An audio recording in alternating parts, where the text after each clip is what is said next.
sommes venus aujourd'hui pour parler du problème de la fiscalité pour les produits de microfinance islamique.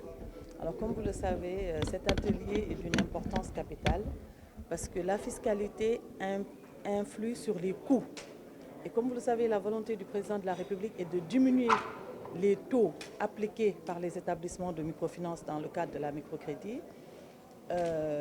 microcrédit. Donc, parler de la fiscalité nous permettrait de faire les réajustements nécessaires pour qu'il n'y ait pas de double taxation ou d'une taxation excessive.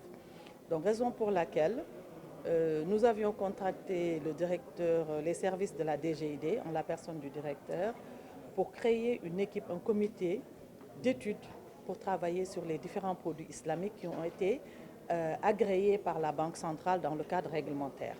Donc si vous suivez nos ateliers depuis le début, c'est une suite logique de ce que nous sommes en train de faire pour la mise en place et l'ouverture des guichets islamiques.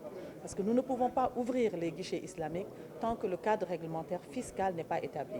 Et aussi pour l'atteinte des objectifs du président de la République, qui est de voir la branche de la microfinance islamique venir apporter une nouvelle touche et contribuer efficacement à la lutte contre la précarité tout en allégeant les coûts des crédits, surtout du microcrédit. C'est tout simplement une lecture par rapport à ce que la loi permettait dans notre pays et à la démarche de la finance islamique, parce que les charges de fiscalité sont supportées par le consommateur.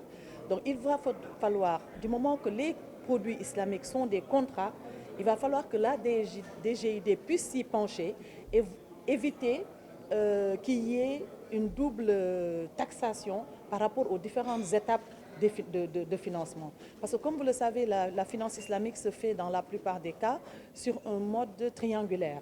C'est-à-dire il y a un fournisseur, il y a un client et il y a le banquier.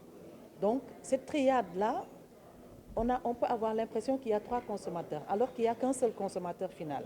Donc, ce flux qui circule en travers ces trois acteurs peut, si on suit la programmation de la fiscalité actuellement, ça peut amener à qu'il y ait une double taxation qui va alourdir le consommateur final.